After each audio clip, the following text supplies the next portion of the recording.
I have been working for the past, I think, close to 28 years now. Started in the financial services sector when South Africa was, in fact, on the year 1994, when South Africa got into the new dispensation, and Nelson Mandela was the new president of the new South Africa. So a really amazing time in South Africa, an inspiring time as well. So worked in the financial services industry for about 7 years. And thereafter, as I was actually headhunted from the university to start a trainee admin head kind of a role, and then became an admin head after 2 years. That was Mutual and Investec Bank after that. And that's because I studied a BCom in accounting and economics. People always are surprised when I tell them that I actually have a financial background like that. And thereafter I've actually moved into different industries over the tenure of my career. After Investec, I then moved to the IDC, the Independent Development Corporation, which is financial but government owned. And thereafter, that role I played was the marketing manager, because within financial services, I had started actually playing a role within the marketing of the financial services, specifically at Investec Bank. And so sales was part of that. And I had a lot of clients that were accountants, specifically chartered accountants, as well as your high net worth individuals who have, though at that time the definition was they have to have a net asset value of 3 million and above. I'm not sure whether it's still the same now. I thereafter moved to where did I go? I was actually headhunted to join the Hewlett Aluminium, which was owned by Tongaat Hewlett Group at that time, which was listed on the Johannesburg Stock Exchange. Specifically, Hewlett Aluminium is a manufacturer of aluminium products. In fact, some of the products that Hulamin manufactures are sourced from your area, Samantha. I think it's BHP Billiton, must be Australian, I think. I'm not sure if it still is. And so I worked there actually in Pietermaritzburg, a small town, because I'd moved from Durban. I'm born and bred and buttered, as they say, in Durban. Then moved to Pietermaritzburg for Hewlett Aluminium, worked as a group marketing manager. I stayed there amazingly for 14 years. I could not believe myself because before that I had worked in companies for like 4 years, not longer than that. So I really surprised myself.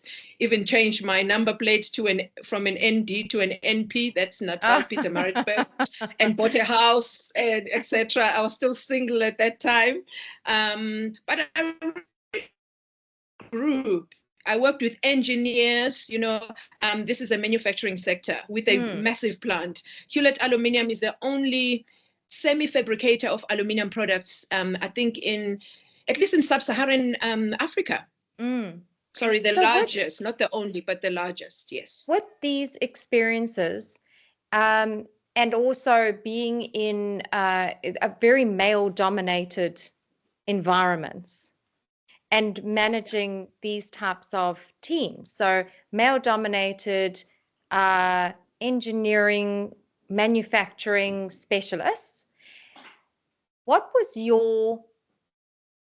How did you feel about that when you started in those spaces? And what gave you and I know you as an incredibly confident and strong-willed woman who is her approach, your approach is very straightforward, yet very loving. And I would love to know, with these experiences, how did that approach, how was that approach created? Was that something that you learned, or was there someone that guided you in leading these types of teams? So I think it comes, in different ways. Mm, Uh, this nature that I grew to become, I guess, as a leader. mm, So I didn't talk about my family background, but mm, um, I am the only girl born between boys. mm, And so in our household, we had there were two ladies, which is me and mom, mm-hmm. and the rest were men, which was three men, including dad. So and myself and my elder brother were only a year apart. He passed away last year, unfortunately. Oh, I'm so But sorry, my friend. thank you. But we were quite close. We grew up as almost like twins. And so Mm-hmm. his friends became my friends, and I was very tomboyish when I was young. Mm-hmm. Believe it or not, I used to hate it when mom bought me colorful Pink. clothes like sweet pinks and Yeah. reds and oranges, etc. I wanted the dark colors, Mm. and she felt I was boring, and I felt she was just outrageous and too much. So, and interestingly, long story short, after a couple of decades, I actually became exactly like her. I love bright colors. So, but I believe that having a dad like the one I had and my brothers made me appreciate the male side of leadership while Mm. embracing my female type of leadership, but also personalities and characteristics. And so, and I really believe, I was actually saying this to someone the other day, that the influence of my father, who I was very close to, dads Mm. apparently and their daughters, And their daughters. Yes, I um, know. Yeah. yeah, he was quite influential in my life. And I, to this day, I mean, he passed away in 2020 at 92 years old. Wow. Um, and he was very loving, a kind man, would never really be brash and rough to us, but Mm. his word was firm, Mm. and we didn't play around, dad. Mm. Mom, we could push our luck, etc. But she's the one who would actually discipline us more than even dad. Oh, Dad, when he really? spoke, Yeah. you knew that this was now a higher level, and you better shape up and you better stop being naughty. And it ended there. And he didn't repeat himself, and Hmm. he was brief in his speech, and yet just so impactful. So I think there was that background that really formed me. But also I've had mentors, Mm. at Investec, which was my second job. I Mm. was mentored but by a chartered accountant, a gentleman who believed in my capabilities and really was my sponsor. His name was Dave Bunzaya. I believe he's still in Durban. He must have retired by now. But I truly appreciate him in the kind of support that I received from him when I was starting out in my career. And Mm. that's and I've only spoken about those other industries that I've worked for. Mm. After Hulamin, I then started my own consultancy, which was a marketing consultancy, Mhm. similar to your field, Dr. Sam, and worked for just 2 years before I was then headhunted to join Ushaka Marine World as the marketing director. Mm. There I worked for 5.5 years before I got married. I got married actually as I was leaving Ushaka Marine World, and then had to move to Johannesburg. I started commuting between the two provinces. Mm. Um, every Friday night, I'll be flying out from Durban to Johannesburg and returning on Monday morning, every week. That was crazy. I can't believe I did that for 3 years. How long did you do that for? Until 3 years, 3 full years. That was crazy. Yeah.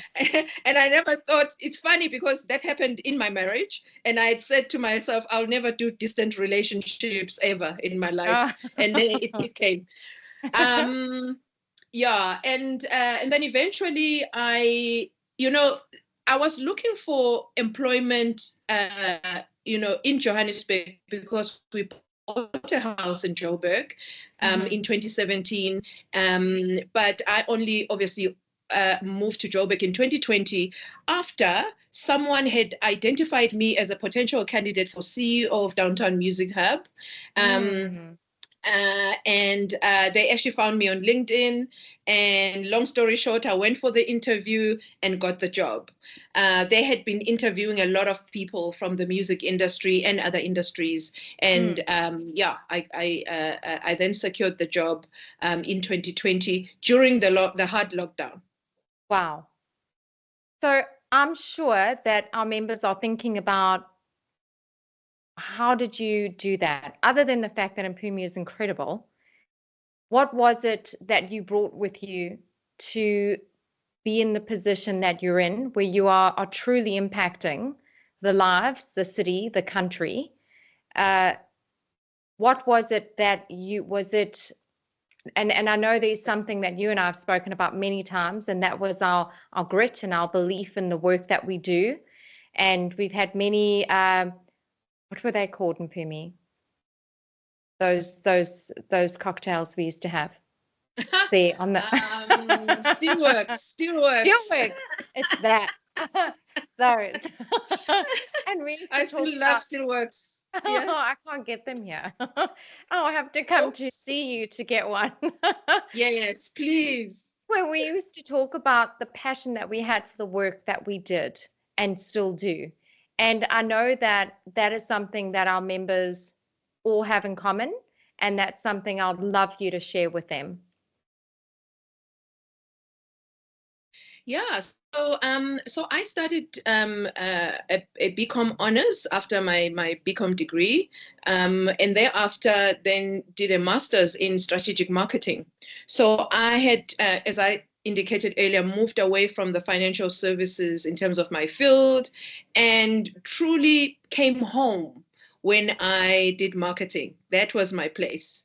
And so I think that it's so important to have a vision when you are, something bigger than you, especially something that you can get your team to rally towards, because otherwise, people don't necessarily want to follow a person.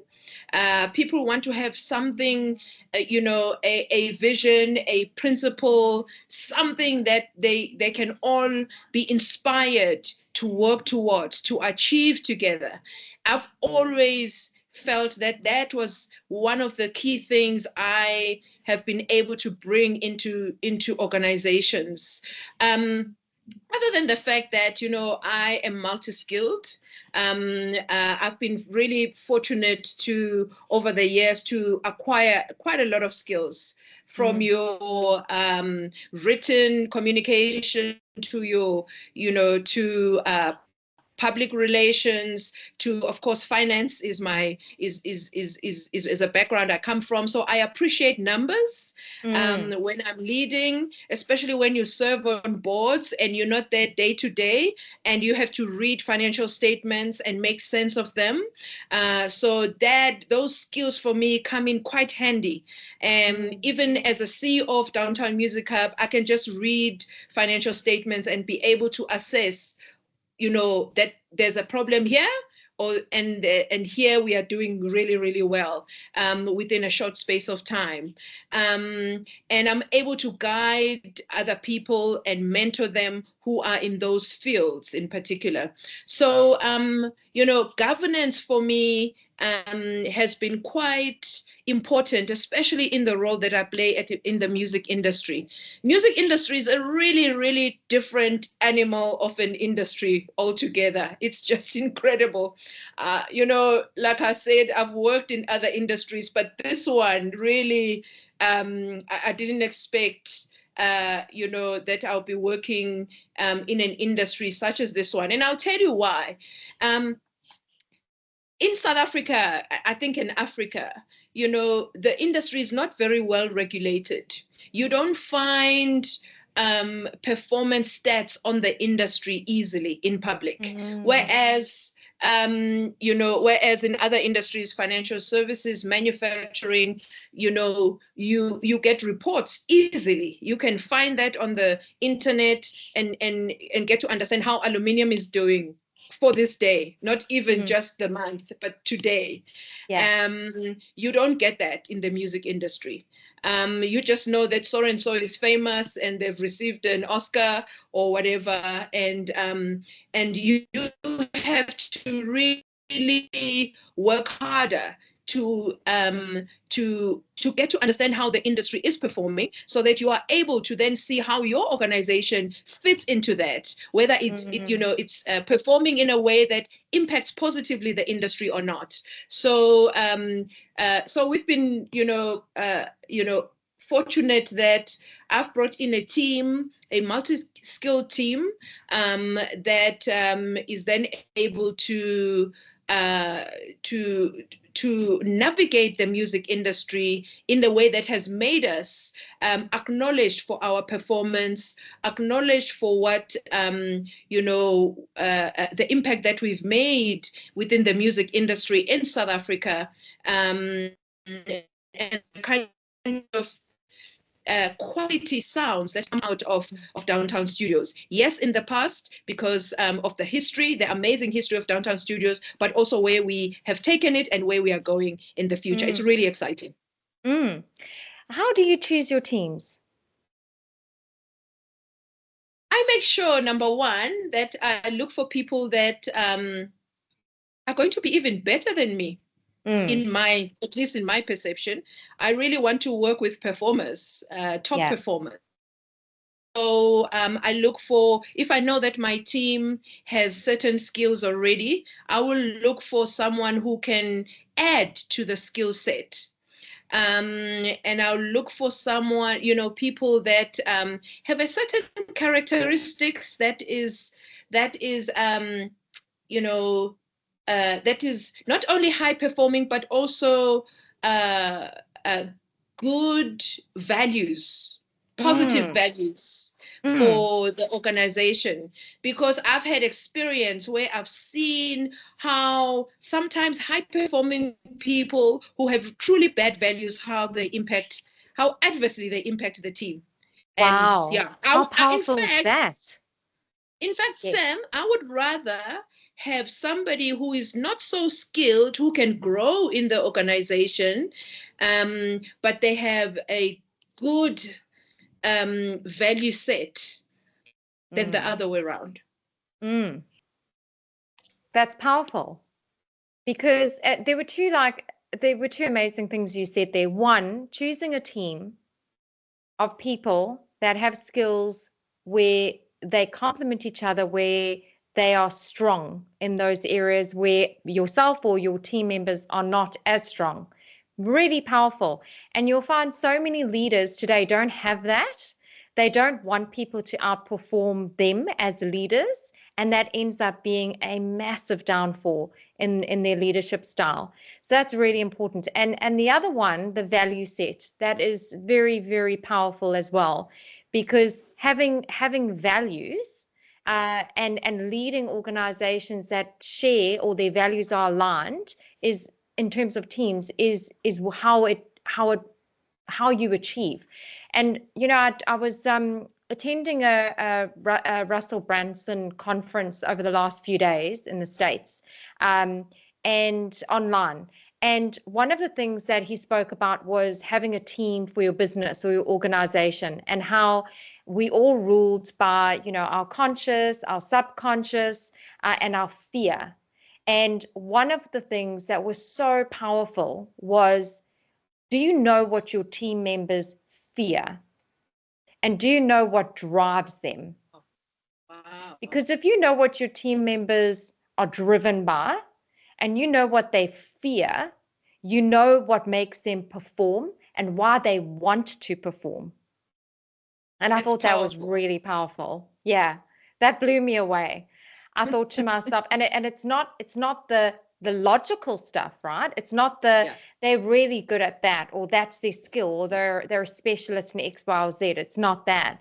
It's Yeah. it's that there's a story that they have.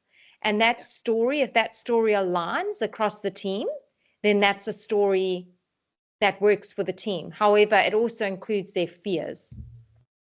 Sam, you are touching on something important here, the issue of fear. Because I've had bad experiences in the past of how I was led.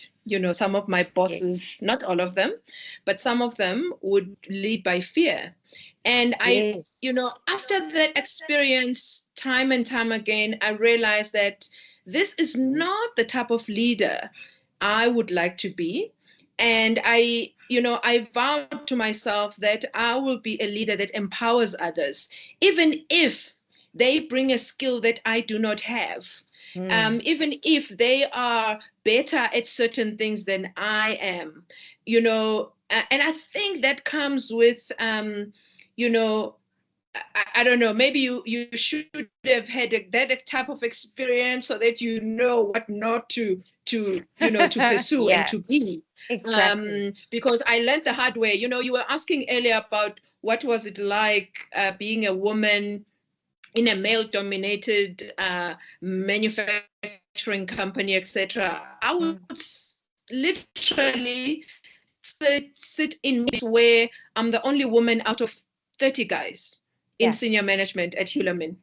yeah, And that required, I think that really trained me in terms of being tough and rough with myself. yeah. Because there were times when it was painful, and I would have to sit and have that grit and go and cry in Yeah. the toilet, not in Yeah. front of them, No. and Yeah, come back. exactly.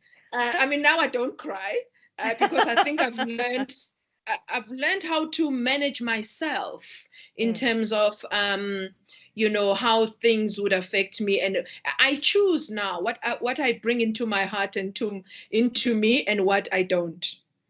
Yes. Yeah. So I think that requires a certain, what do you call it, a muscle, over the years, Yes. that you have to train yourself, and because that if you don't upskill, you don't exercise that muscle over time, then you will retract and go back to that pain that you used to feel. That's And right. yeah. I love that. I absolutely love that. And I think as women, we experience that absolutely. And I have coached many men that experience the same, because in corporate and in business, there are those experiences where we are made to feel smaller than on purpose by leaders that rule by fear. And unfortunately, it's like you said, if you don't train that muscle and you don't keep the grit, you aren't, and it was something that I know I do, being measured and calculated. Don't let them affect you. Do what your team needs you to do, and do what you're there to do. And all those naysayers and all those ones that want to break you down out of fear and want to be stronger than, regardless of your experience or your qualifications or the skills that you bring, there are a lot of them out there. And I really appreciate you sharing that, because I know we've all cried in the toilets. Sam, yeah, Sam, you know, I there's many instances where I've realized that some people do that without knowing. Some of them are just Yes, damaged people. yes. And so I learned that offense is not given, it's taken. Mm, yes. Absolutely. And that's the saying, isn't it? Taking offense. That's right. Yeah, I love that. Exactly. That's really powerful. Exactly. So, Yeah. Mpume, another one that I wanted to ask you is I would love you to share a challenge that you've had, maybe one that you've had at Downtown. And I know that there was possibly, I don't know if that's one that you might want to share, where there was possibly a change in funding. And that I remember us talking about that recently. A challenge that you've experienced where it was a team effort, where it was a leadership effort to get everyone back on track and keep that vision alive. Because you're a master at that.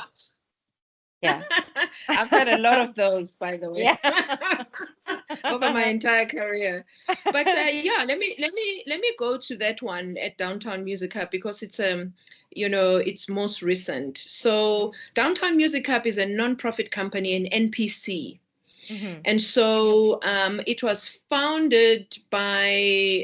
established by the Department of Sports, Arts and Culture in South Africa when they bought these cutting edge, studios and the building from Gallo Records that was disinvesting from South Africa.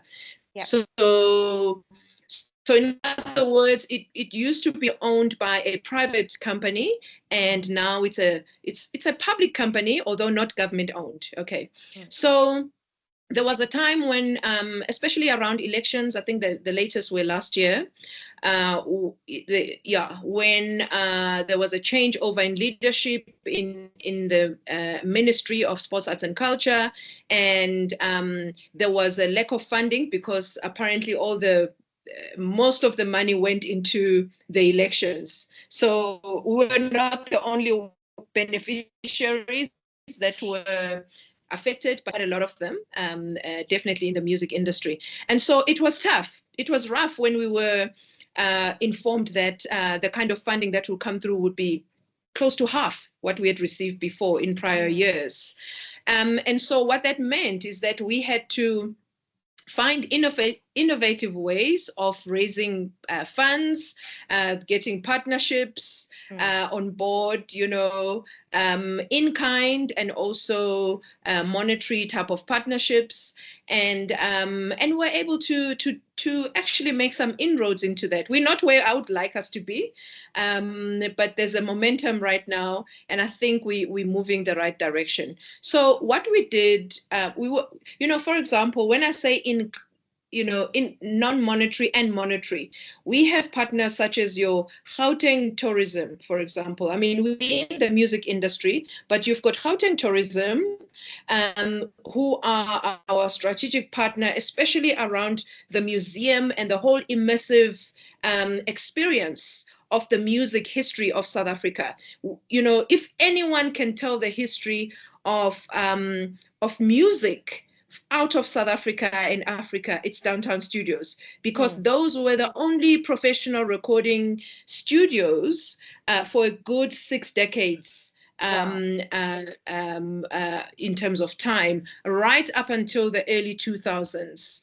And so as a result of that being a monopoly in a way, that's why all those music legends recorded their music there, and all other types of musicians. And so Gauteng Tourism trained some of our incubates within our incubator program, our music business incubator program, to be tour guides, so that their revenue streams are expanded. They don't just rely on music performance or singing or playing your music instrument. If you are in the background doing your instrument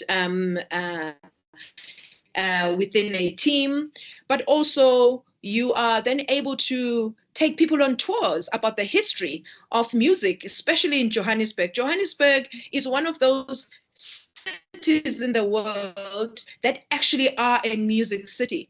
You know, you've got Austin in Texas, that is a music city, Nashville, Tennessee, London, and apparently Sydney are music cities, even Tokyo. And it's because of the kind of events and the history of music that's there. But Joburg is one of those. And Joburg is on a journey. We know there in terms of branding ourselves as a music city, but the history of music in that place is unparalleled.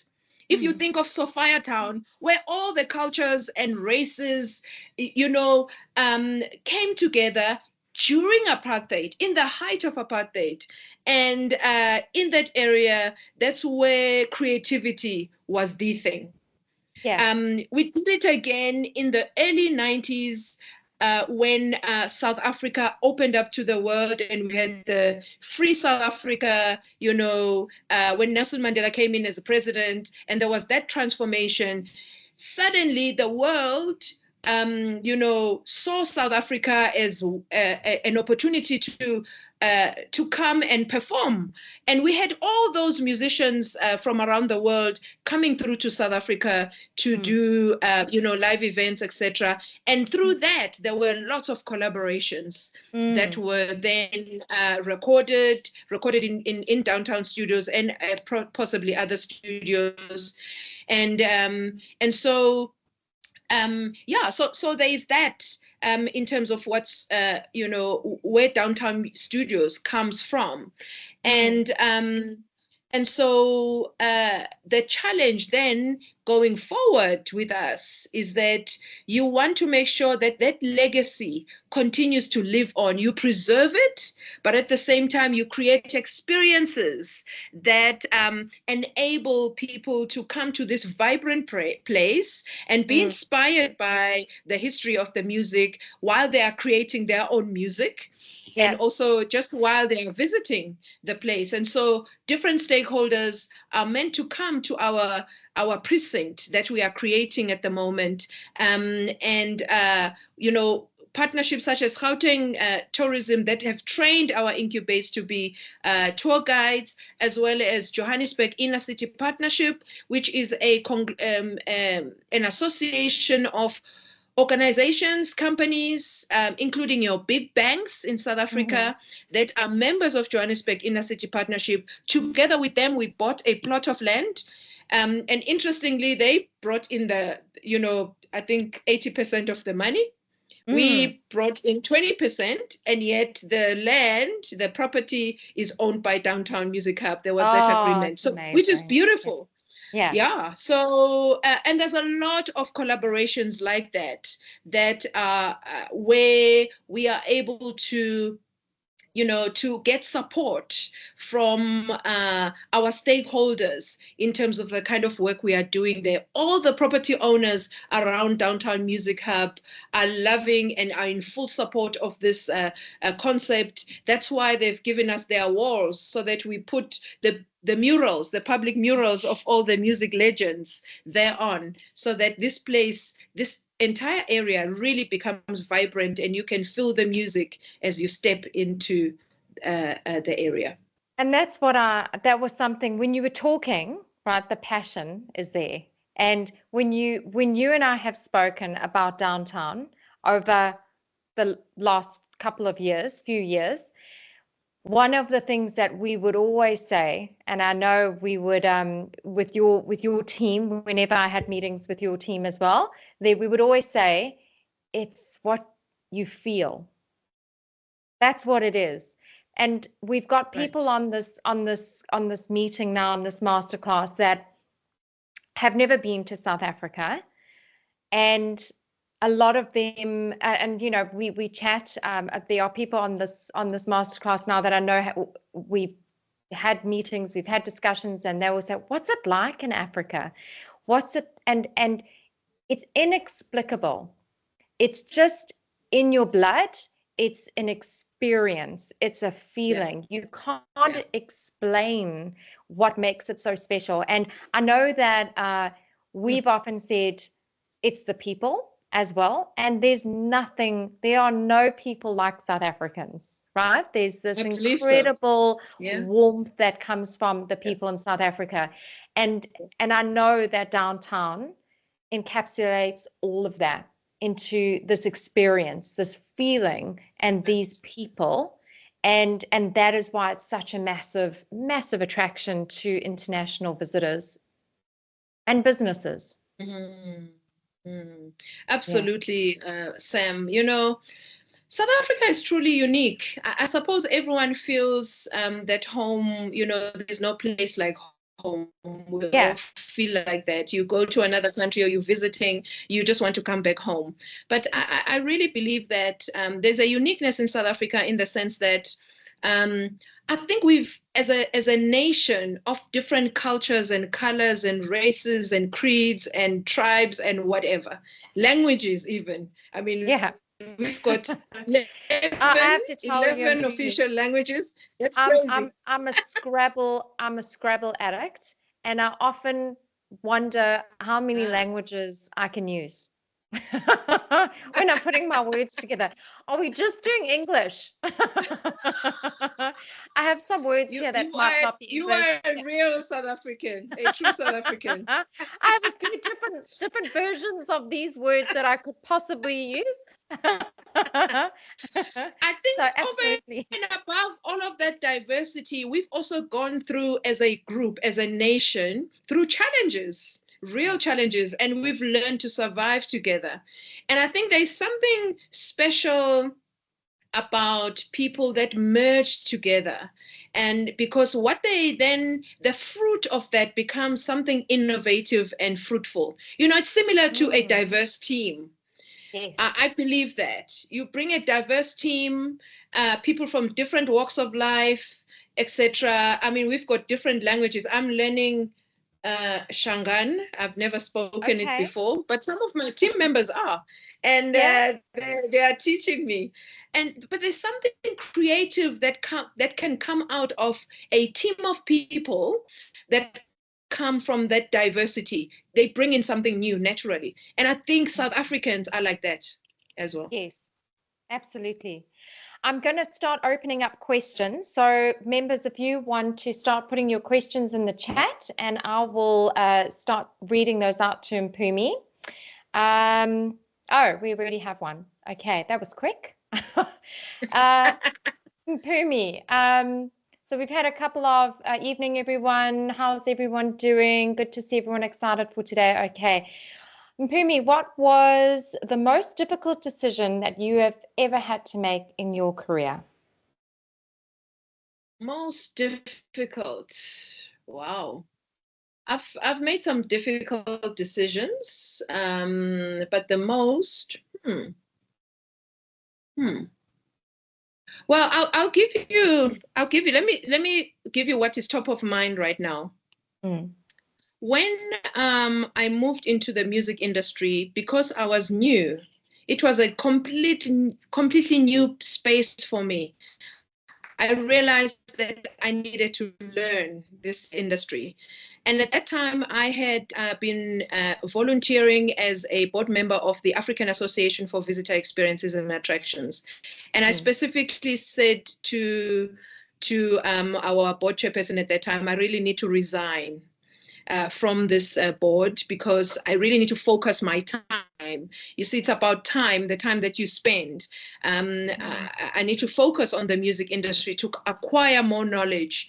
And in fact, around COVID, because I joined the music industry then, I then registered for a PhD in music. And remember, I come from a Master's of Business Administration. Yes. So, yes. So it's been really, really interesting to go through that process. But the board chairperson of Avia, did not want me to resign. Oh, she literally begged me. And I'm surprised when I look back that I actually didn't resign because I felt that, when I serve, I want to serve fully. I don't want to serve half-heartedly. I don't know. Yeah, there's just something about that I was not comfortable with. And so it was quite a difficult decision for me to make because on the one hand, I really enjoyed serving in Avia. But I realized that my time in the working full time with the tourism industry, was gone. And now I'm in music, even though there is a tourist element, of course, with the museum. But I'm in music, and this is the new space for me that I really need to learn about and understand the industry, especially because it's so complex. And so it was difficult. And by the way, I ended up not leaving. And soldiered on, prioritized my studies. I'm in my 4th year this year, in my final year, and of your PhD, of my PhD. Soon. But Dr. Interestingly, Dr. Yeah, I'm following in your footsteps, Sam.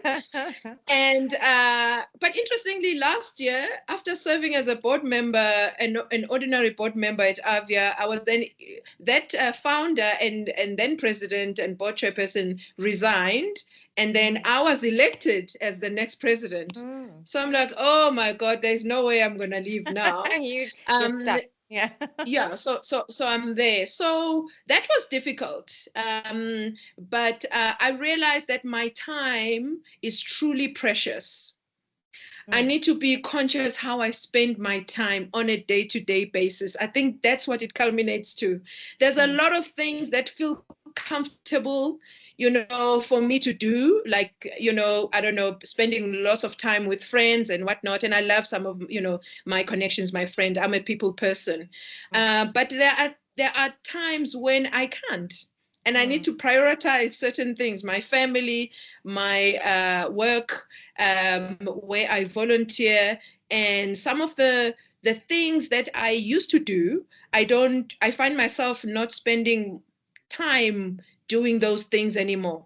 And that's just natural. It's how your life, it's how my life has become, and my priorities and responsibilities. And responsibilities have to be a priority, and because I have to be purposeful in them. And if you want to live a purpose-driven life, you have to spend time wisely.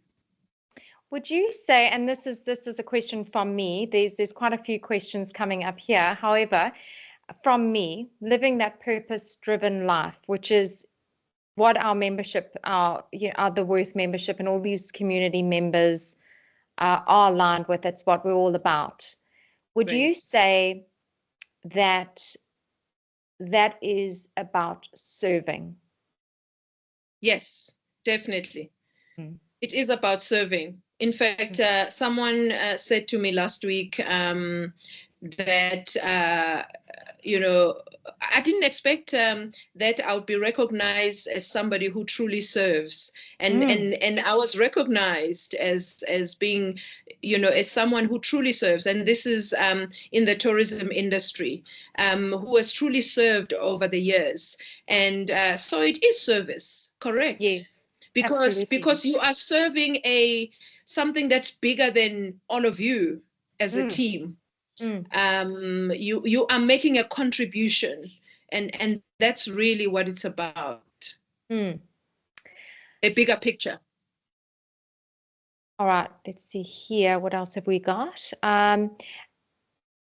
We've got a question about how do you balance your personal life with your work. However, I think you've covered that about the prioritizing. I don't know if I have.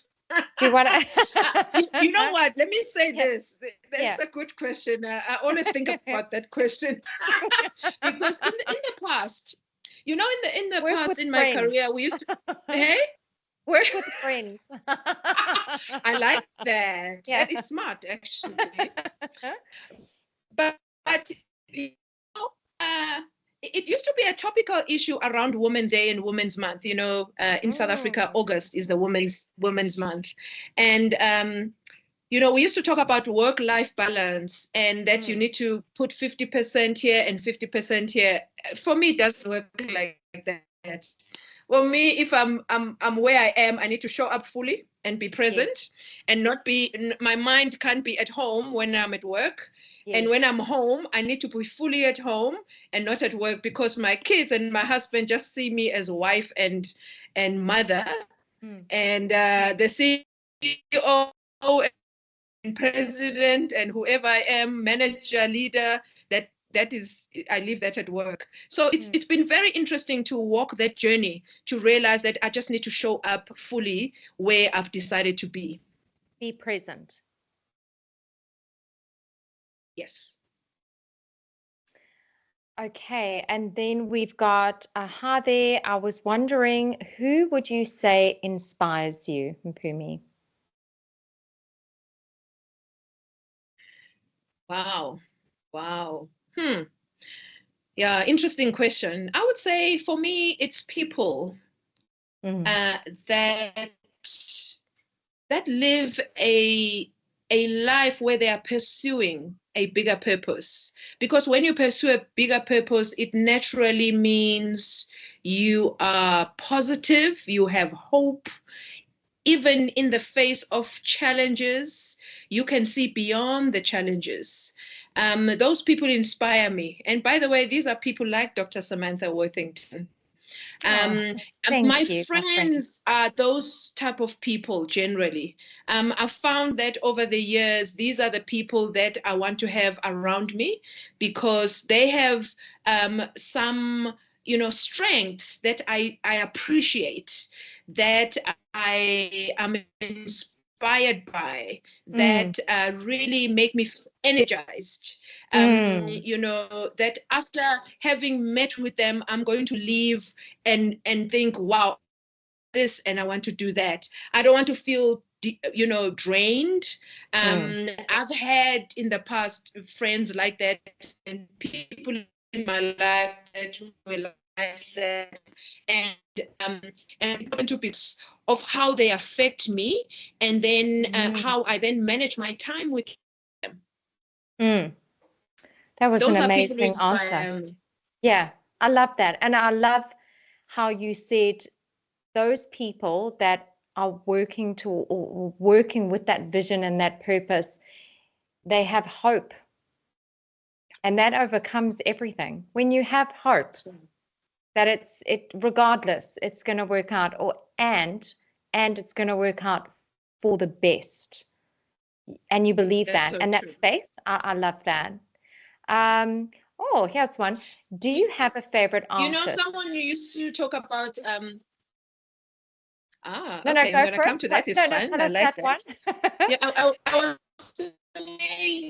I was saying that a big difference between positive, because positive thinking is almost like it's like you're working hard to be positive.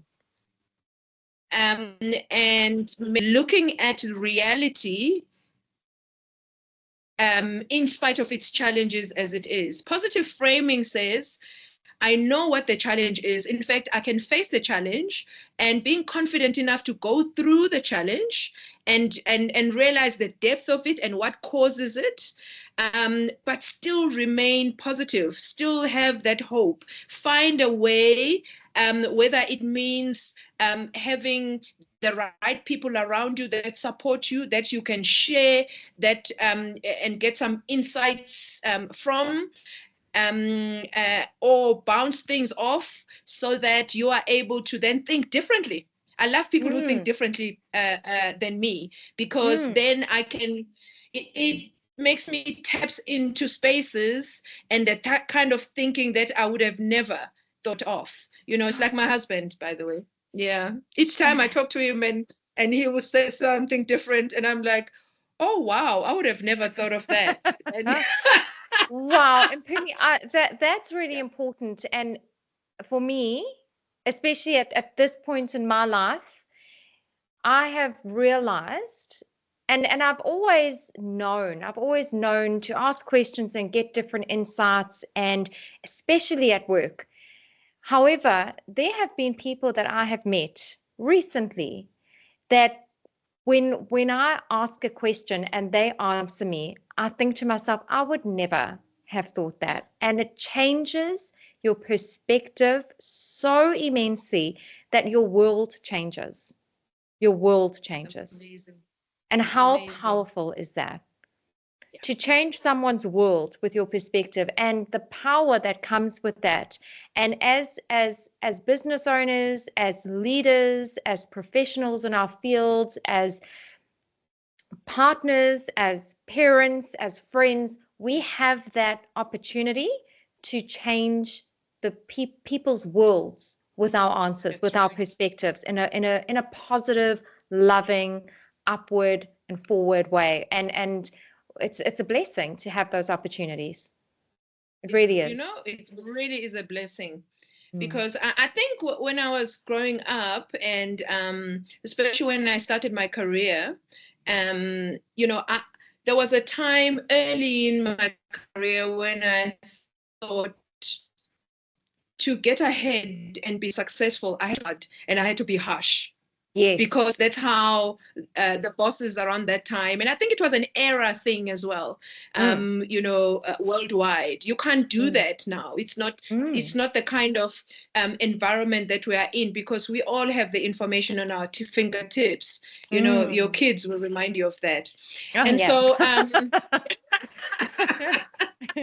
every day. Yeah. Yeah, it's like, it's like I was saying to my boys the other day, 15 years old, that guys, if you are hard on yourself when you are young, your adulthood will be easier. If you are easy on yourself now, your adulthood will be harder. And they go into Google and they Google that thing.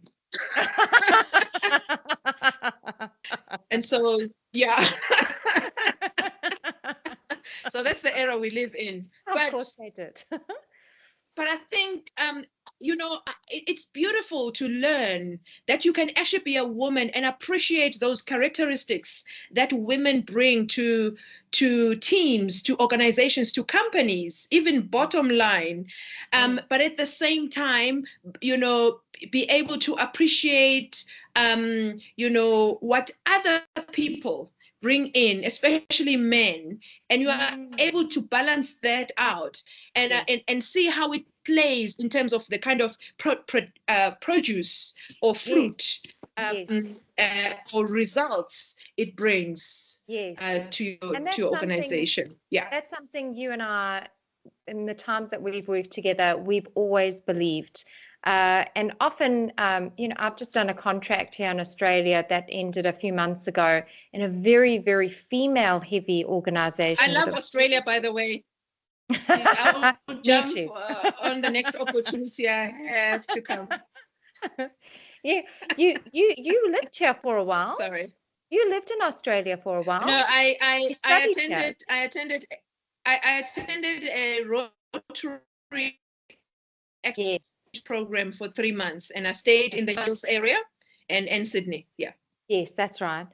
Yep. Sorry, you were saying something, Sam. No, that's fine. And I remember having discussions. All the leaders were women, and the CEO was a woman, and she was a very, very harsh leader. And one of the things that I was quite adamant on is bringing in more men into the organization, and with such a strong female leadership team, they raised their eyebrows, right? And they said, look, we're very pro-feminine, and feminine power, and we pro-woman, and it's all about being heard, and I said, there's no men. You can't be pro-woman when there's no men.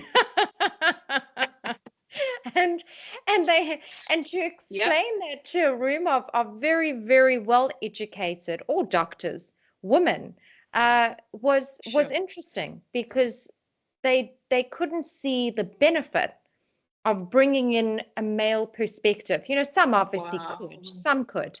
However, when you say, well, we need some more men on this team, because these of course, clients were mostly men. So you've got a very strong female team working with very strong male clients. And it absolutely worked. However, I think that there would have been a very dynamic spread if we had some men on that team. Some men in the team. Yeah. Absolutely. So let's go and have Absolutely a look agree. at your favorite artist. My And favorite thank you for sharing your musician. stories today. That has come from an attendee. Yeah. Oh, thank you. It's a pleasure. Favorite musician? I don't have one, anymore. I know when I was growing up, Wham was the thing. So Oh, yeah. George Michael, Yeah. love George Michael, who Houston, Michael Jackson, those guys in the 80s. But yeah, now I truly appreciate all types of musicians that, um, yeah, like your Hugh Masekelas, for example. These are the guys that made music their voice. They made music their contribution to the world. Music became, influential in that way, because of, yeah, I like it when music is meaningful like that, because it can change lives. And the beauty of music is that it's a language that, I'm talking about instruments. It's a language that everyone can understand. And so there's a way that music carries messages, in a way that, your speech cannot. And yeah, or even your writing cannot. So I love that kind of music that transcends boundaries. Yeah, there's a lot. Gosh, I was never ready for that question because I'm in the music industry. I appreciate so many musicians You can't have that favorites. are doing the right thing. Yeah. I read something the other day that said, when we see a work of art, or we read a poem, or we listen to a song, it reminds us of something. It's not new. However, it's a reminder of something that we already knew and we couldn't express ourselves. Wow. Yeah, I love I that. love that. Yeah, that makes Because sense. and That we say, resonates. oh, that stirred something in me, right? Because we felt it already. We just didn't know how to express it. And that's what the artists do. They are able to express that we are unable to. I love that. It truly is a gift, isn't it, to do that, to Yes. be able to do that. And Yeah. to receive it. There's musicians, there's some young musicians in South Africa, like your Zoe Mudiga, for example, that have just changed. They're creating new genres of music just out of their expression. It's amazing to see. I mean, I love all types of music, by the way, from pop to jazz to, yeah, not hard jazz, not hard rock and roll, not hard rock, but just, but I love all of them.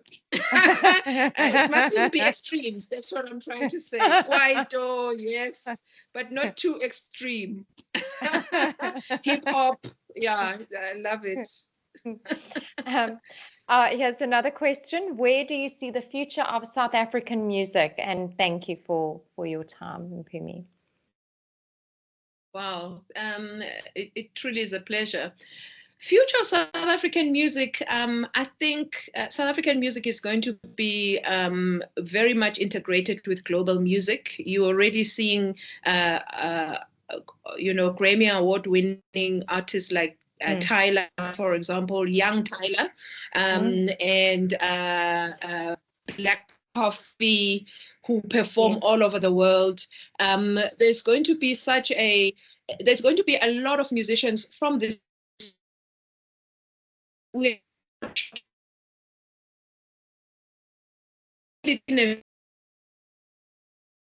You find it in a big city and a small town. It's everywhere, and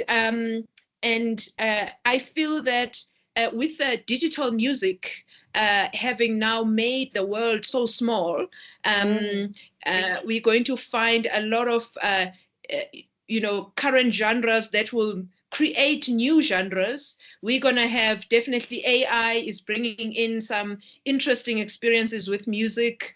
We're going to be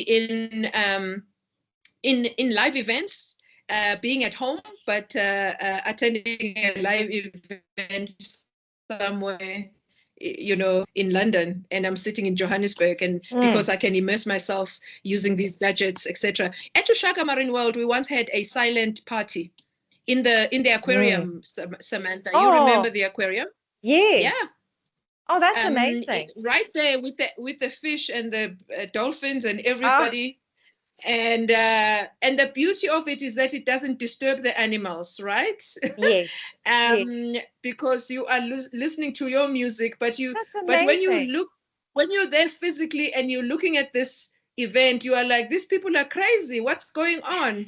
And yet they are having a fantastic time.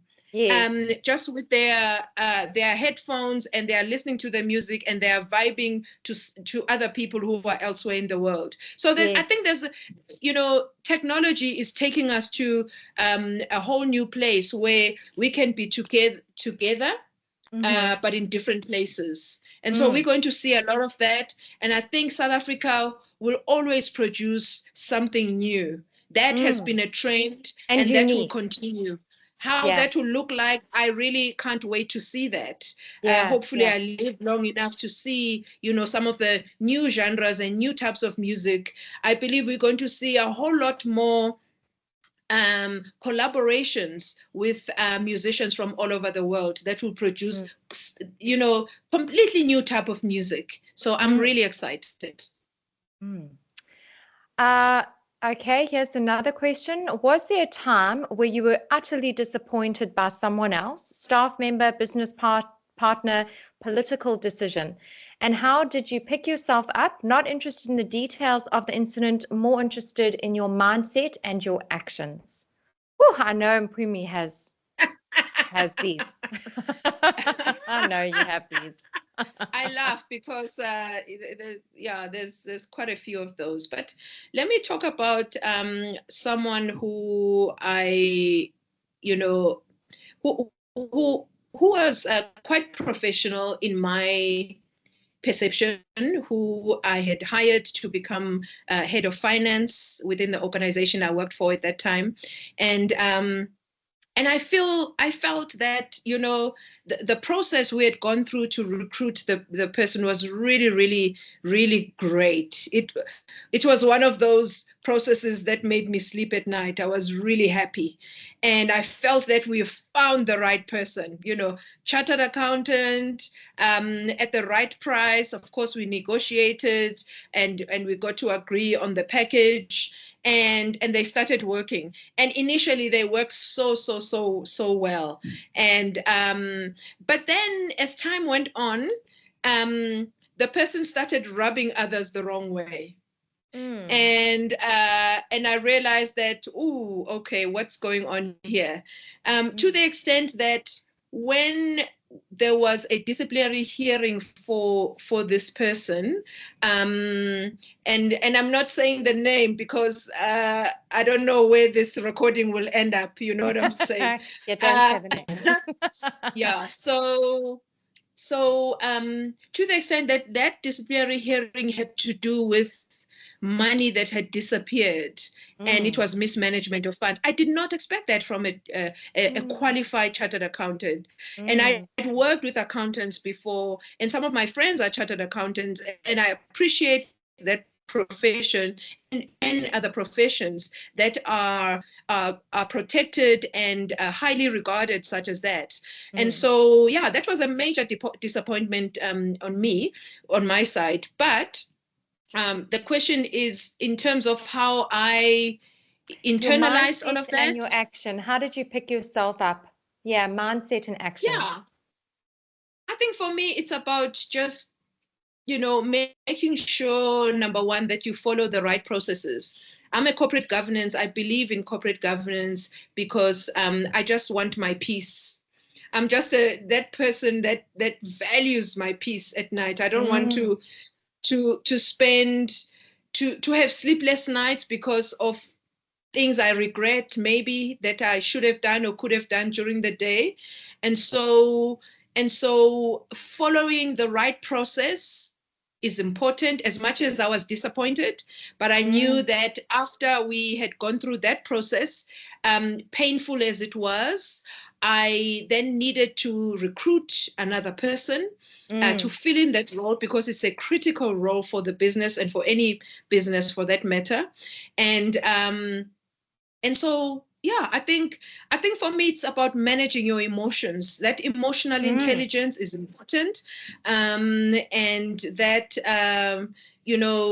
to be able to be self-aware, in terms of, you know what, I'm disappointed right now, or I'm angry right now, to acknowledge those feelings and then say, what then do I need to do to move forward? Because if I'm stuck in that place, and I'm not able to move, and maybe I have self-pity or whatever it is, that is not productive. That's not going to help me. It's not going to help anyone around me. So I have to bounce back to a normal mode, a mode where I return to a place where I am empowered and I can empower others, and uh, and the quicker I can get out of that disappointment, the better. And as the years go by, I'm learning that to get out of that mode, that negative mode, is taking me a shorter time than I would have in my past, than I did. That's really powerful. I think a lot of us, especially when we are disappointed bitterly, we sit in it, right? And that question that you said there, when you said, how's this going to help anyone if I sit in this mindset? Sure. It doesn't. And I'm actually going to put that up somewhere where I can see it, because I often feel something, and I experience that feeling of, I'm really disappointed in how that played out, or whatever the case is. And for me, I always say to myself, before I do anything or before I respond, I sleep on it. I always sleep on it, and I'll take it to sleep with me. And then in the morning, that emotion it's not as strong. That reaction is not as strong. And I can look at it professionally in a more calculated way, measure my response or reaction to the actual incident, and then move forward. And so that's one of the tools that I use. I always sleep. I take it to bed with me, and I will sleep and I'll dream about it. But when I wake up in the morning, I'm a lot more at peace with it. A lot more at peace, because there's distance between myself and whatever that was. And I find that very useful. Okay, last question. I find sleeping on it really useful as well. And, I spend time to meditate in the morning. Before, when it's quiet, and I've found value in that, and I embrace it, and I protect that space, because it's so important to reflect on what happened yesterday. Absolutely. And how it affected my emotions, and then I am able to process, because when you are a leader, it's a leader that is not inspired, a leader that is not in a positive frame of mind, can be really can impact the team negatively. And I never want to keep my team stuck in a particular place. I want to help. I know that in helping my team move forward where we have challenges, I need to start with myself first, and so that I can then support them. I love that. Absolutely. And when we're quiet with ourselves, answers come, because we know. So true. Yeah. It's amazing how that works. Yeah. I know. It's like you go around asking everyone, right? What do you think I should do? What do you think I should do? What's your opinion? And then you sit there and you ask yourself, and the right answer comes. Absolutely. Last question for Mpume. What was your this is an amazing one. What was your greatest lesson growing up in South Africa? Greatest lesson. Whoa. I have to think about this. Greatest lesson. And I see that it's specifically around South Africa.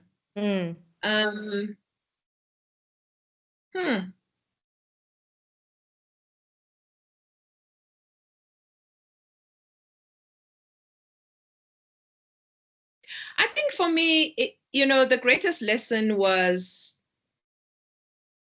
or one of those really top lessons, is appreciating how, having grown up in a township, my dad was raised in a rural area, but I grew up in a township and only moved into a big city in Durban when I went to my high school to do high school. It was a boarding school.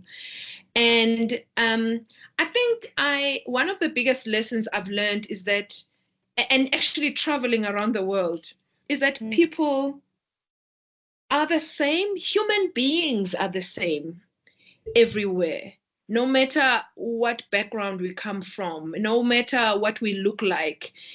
The person on the inside, they want love. They want to be loved. They want to love. They want to be hopeful. They need hope. To survive, to live in life. I've learned that as much as there's differences on the outside, but on the inside, we're looking for the same things internally. And it's those things for me that matter in the long run.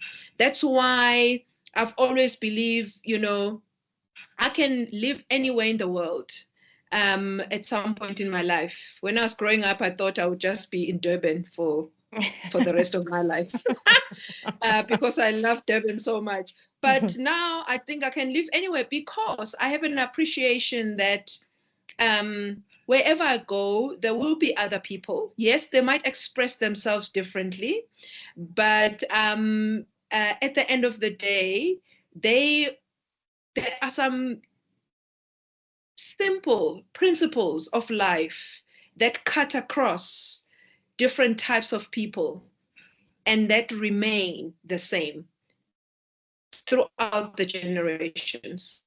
That was beautiful. Thank you, my friend. I'm going to close off the questions and close our masterclass for today. And I wanted to thank all of you for joining us. It's been an absolute pleasure, Mpume. I want to express again my absolute love for you, my friend. You are an amazing human being. I love listening to you. I love the way that you think. I love the leader that you are. And I love how beautifully passionate you are about the work that you do and the people in your life and the people that you lead and that you lead alongside. And you are an absolute treasure to this world. And I've always, always loved you and held you in such high regard. You're an amazing woman, Mpume, and I really appreciate your time today, my friend. Thank you so much, Samantha. Truly, truly value you in my life. I think, you have the kind of humility that is just, that is sweet, that is just beautiful, that is not bitter, that's just incredible. In spite of all your accomplishments and achievements. I just remember that picture that you showed me of an event that we both attended, and at that time we didn't know one another, and you became one of the business women that were recognized as a businesswoman of the year that year. Yeah. That was incredible. And all the work that you do globally.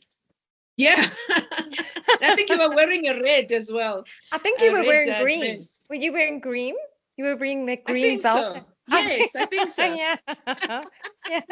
Thank you. Truly appreciate you and love you so much. I'm your fan. You know that. And thank you so much for this opportunity. Truly appreciate it. Thank you for joining us. And I'm always your fan, my friend.